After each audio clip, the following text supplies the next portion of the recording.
పుట్టిన బిడ్డ పురిట్లోనే చనిపోయాడు. నేను చెప్పిందంతా పచ్చి అబద్ధం. ఇదంతా మృణాల్ని అల్లిన కట్టు కదా.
చెప్పిన టైం అయింది, ఇంకా రారేంటి?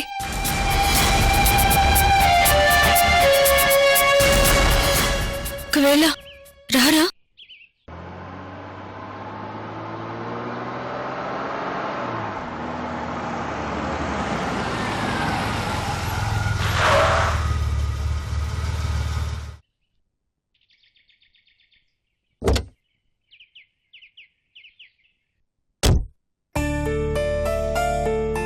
గుడ్ మార్నింగ్ జగదీష్ గారు. Good morning. రండి రండి సార్, మీకోసం వెయిట్ చేస్తున్నాను. అందరిలాగే మీరు కూడా మృణాలినికి భయపడి వెనక్కి తగ్గారేమోనని కాసేపు భయపడ్డాను. కూర్చోండి. లేదమ్మా, కోర్టులోనే కాస్త లేట్ అయింది. ఏం తీసుకుంటారు? కాఫీ? నో ఫార్మాలిటీస్, డైరెక్ట్గా సబ్జెక్ట్లోకి వెళదాం. అవతల నా క్లయింట్స్ వెయిట్ చేస్తుంటారు. స్టేట్లోనే మీరు లీడింగ్ క్రిమినల్ అడ్వకేట్. మీరు తప్పితే నాకు ఎవరూ హెల్ప్ చేయలేరనిపించింది. కేసేంటమ్మా? చెయ్యని నేరానికి నా భర్త సూర్య జైల్లో ఉన్నారు. అసలేం జరిగిందంటే, ఆ రోజు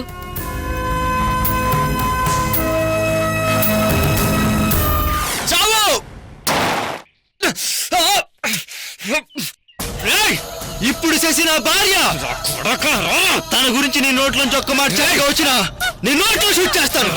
చంపు.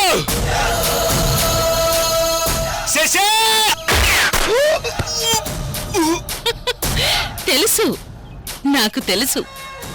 సూర్య చంపలేదు, చంపింది నేను. చంపేసో కదరా శశి. చెప్పేసాడు శశి. నీ మొగుడు చెప్పేసాడు Shashi.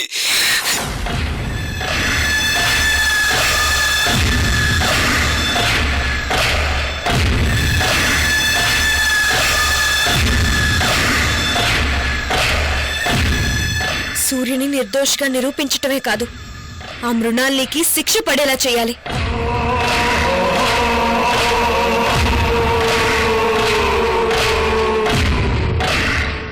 One minute.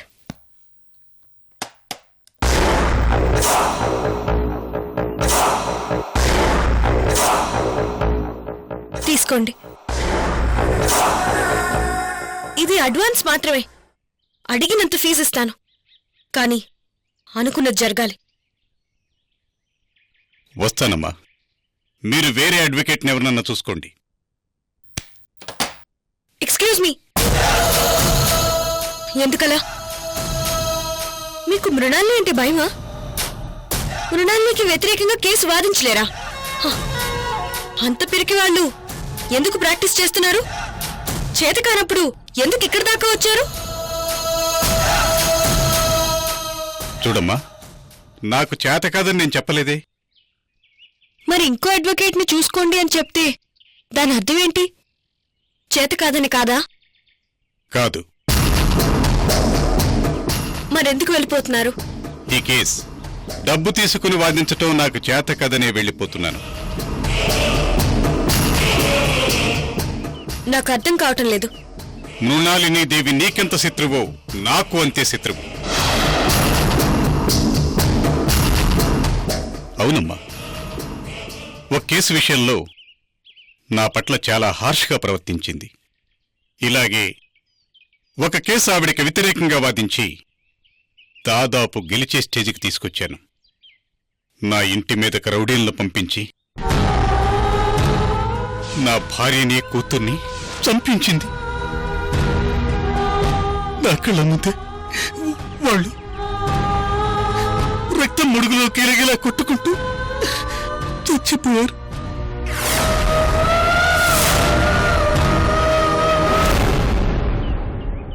I'm sorry. I'm sorry. I'm sorry.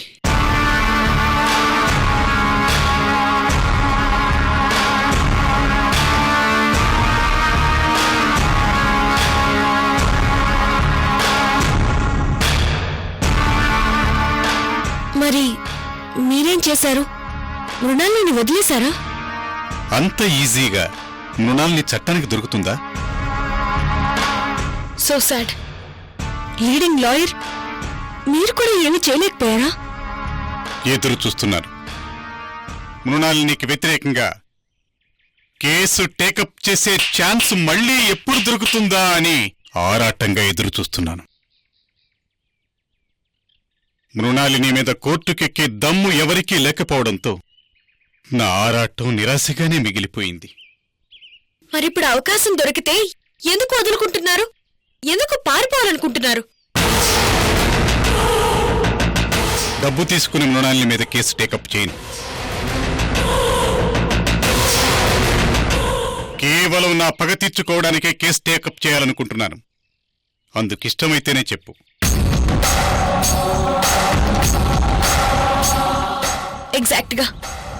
Exact గా నేను కోరుకుంటున్న అడ్వకేట్ దొరికారు. I'm so happy. Me terms అన్నిటికీ ఒప్పుకుంటున్నాను. మధ్యలో నన్ను డ్రాప్ చేయటం కానీ కేసు డ్రాప్ చేసుకోవటం కానీ జరగకూడదు. ష్యూర్. ఈ శశిరేఖ మాటిస్తే వెనక్కి తగ్గే ప్రసక్తే లేదు. అయినా ఇంత గొప్ప అడ్వకేట్ నా కేస్ టేకప్ చేస్తే సంతోషపడతాను గాని వెనక్కెందుకు తగ్గుతాను? మృణాలినికి భయపడి. నెవర్. మృణాలినికి భయపడే ప్రసక్తే లేదు. తెగించాను. గుడ్. కేసు విషయంలో నాకు పూర్తి స్వేచ్ఛనివ్వాలి. నేను చెప్పినట్టే మీరు నడుచుకోవాలి. సార్, మీకు కూడా మృణాల్ని శత్రు అని చెప్పారు. ఆ ఒక్క మాట చాలు నేను రిలాక్స్ అవడానికి, టోటల్గా మీ మీద డిపెండ్ అవటానికి. థ్యాంక్స్. నాకు ఈ కేసు అప్పగించినందుకు. It's my pleasure. మృణాలిని, దొరికావు. నా చేతికి అడ్డంగా దొరికావు. నిన్నిక ఆ దేవుడు కూడా కాపాడలేడు. మిస్సెస్ శశిరేఖ, రేపు మార్నింగ్ అరౌండ్ 10 o'clock మీరు మా ఆఫీస్కి ఒకసారి రావాలి. నాకు కాస్త ఇన్ఫర్మేషన్ కావాలి. షూర్ సార్, తప్పకుండా. మరి నేను బయలుదేరుతాను. చాలా రోజుల తర్వాత ఈరోజు ధైర్యంగా అనిపిస్తుంది. అందుకు మీరే కారణం. వస్తానమ్మా.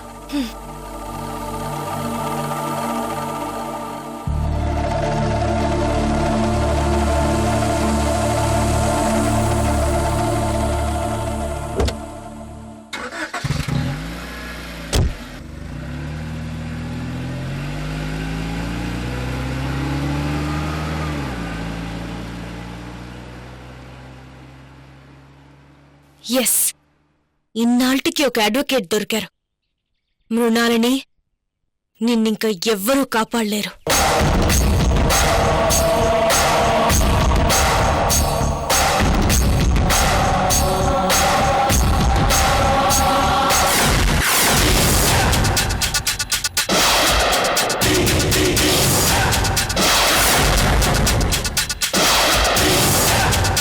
హవేలీలో అల్లకల్లోలం సృష్టించాలని మృణాల్ని ప్లాన్ వేసింది. డబ్బుతో ఆయాన్ని కొనేసింది. ఈ అబద్ధం చెప్పడానికే ఆయా హవేలికి వచ్చింది.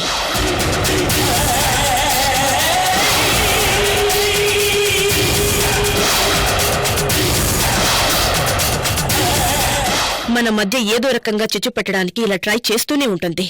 అలర్ట్గా లేకపోతే మన జీవితాల్ని నాశనం చేసేస్తుంది.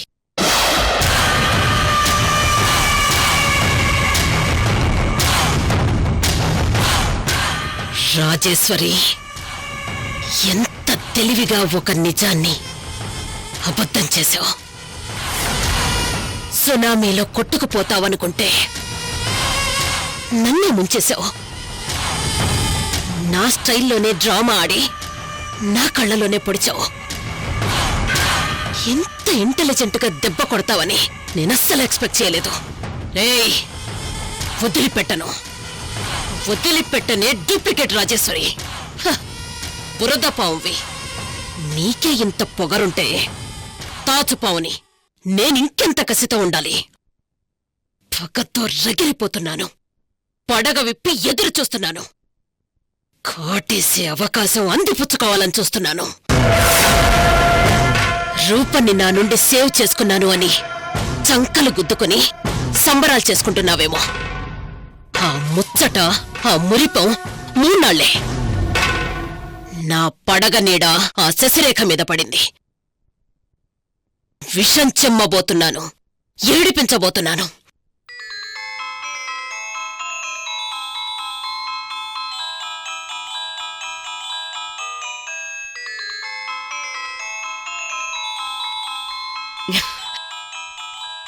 డూప్లికేట్ రాజేశ్వరి, ఇప్పుడు నేను సవాల్ చేస్తున్నానే.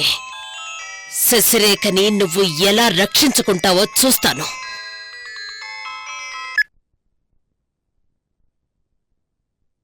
హలో,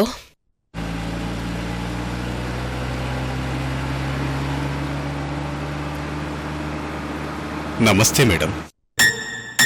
నమస్తే. మీ కాల్ కోసమే ఎదురు చూస్తున్నాను. శశిరేఖ దగ్గరే లేట్ అయింది. ఏమైంది? అనటానికి ఏముంది మేడం, అమాయకంగా నన్ను నమ్మేసింది.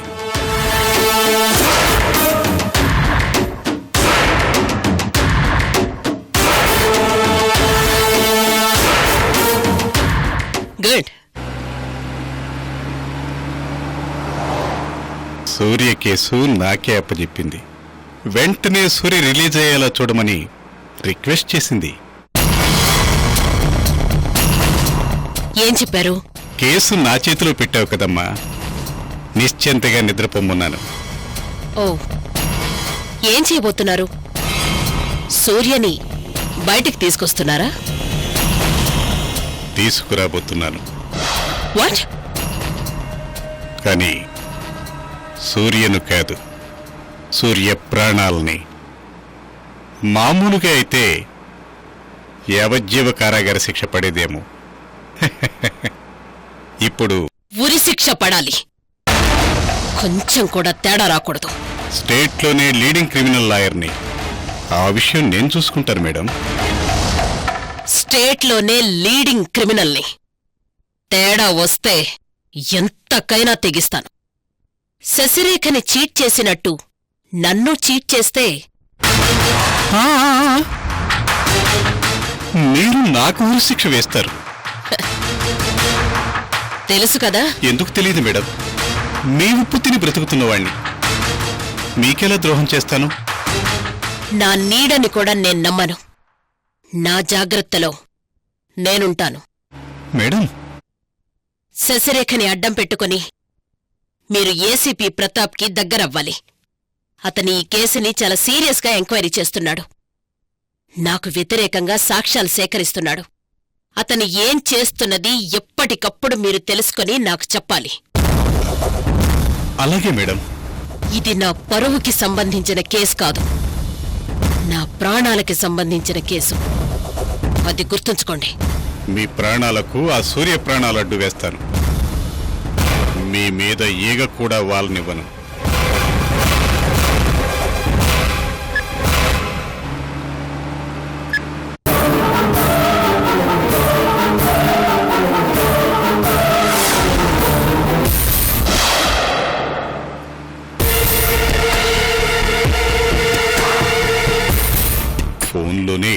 చంపేసింది.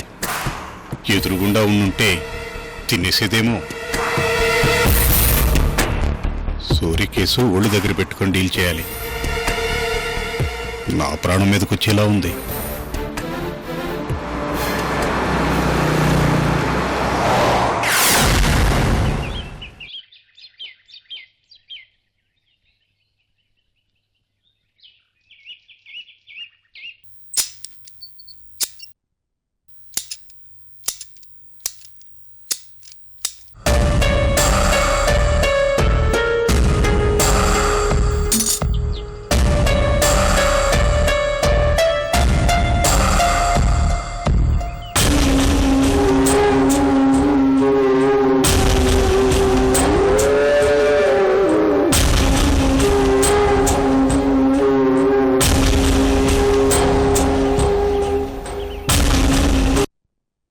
అమ్మా, ఇంత దూరం శ్రమపడి రాకపోతే కబురు పెడితే నేనే వచ్చేవాణ్ణి కదా.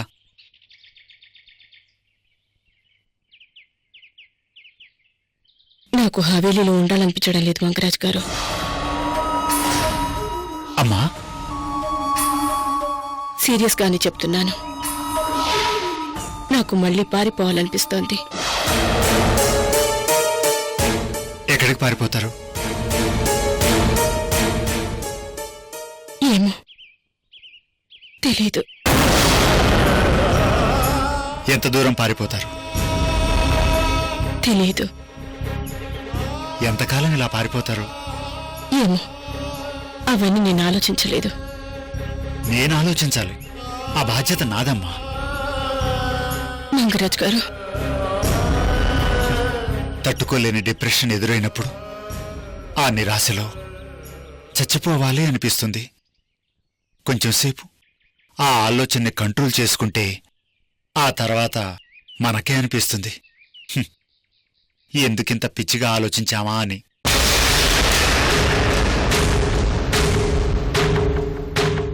మంగరాజ్ గారు, నేను ఇది డిప్రెషన్లో తీసుకున్న నిర్ణయం కాదు, బాగా ఆలోచించి తీసుకున్న నిర్ణయం. కారణమేంటో తెలుసుకోవచ్చా అమ్మా? నేననుకున్నది సాధించలేనేమో అని భయం, ఓడిపోతానేమోనని భయం. నా వల్ల హవేలీకి ఎలాంటి ఉపయోగం లేదే అని నిరాశ.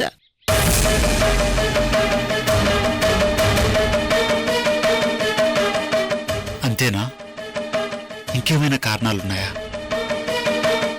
ఏ ఇవి చాలవా? ఇవన్నీ కారణాలు కాదమ్మా, కేవలం అపోహలు. మీ అపోహలు.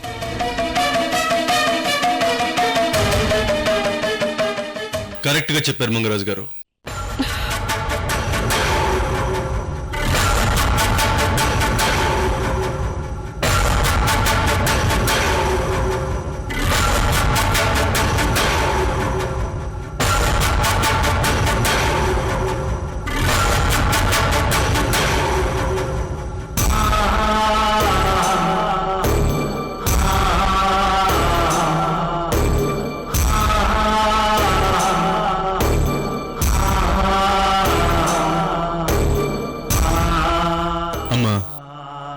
ఓడిపోయానని ఎందుకు అనుకుంటున్నావు? కళ్ళకు కనబడుతోంది కాబట్టి, తెలిసిపోతోంది కాబట్టి. ఒక్క సమస్య కాదు, 100 సమస్యలతో ఫైట్ చేయాల్సి వస్తోంది.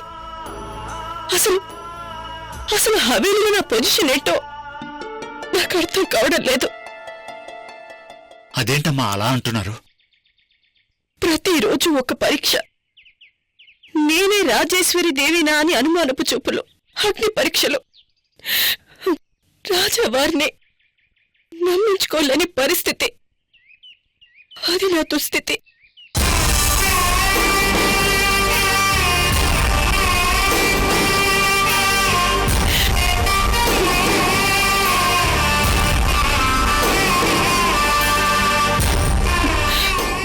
మరోవైపు మృణాల్ని అఘాయిత్యాలు. ఏ క్షణం ఎటు నుండి ఎవరిని అటాక్ చేస్తుందో, ఎవరిని వెన్నుపోటు పొడుస్తుందో తెలియదు. ఎప్పుడు అలర్ట్గా ఉండాలి. నా వాళ్ళందరినీ కాపాడుకుంటూ ఉండాలి.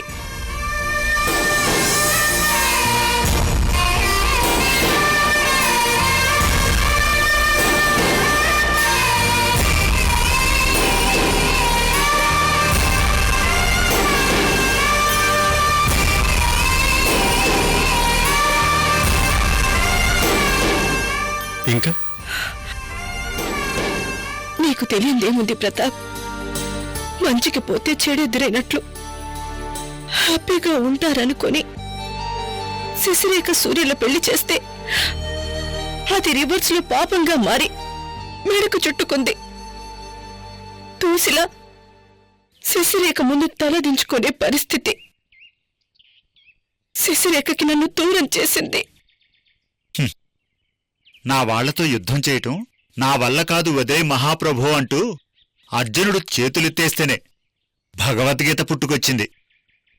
ఇది కేవలం అర్జునుడి కోసమే కాదు, జీవిత పోరాటంలో అలసిపోయి నిరాశలో కూరుకుపోయిన మనందరికీ దారి చూపే దీపమమ్మా.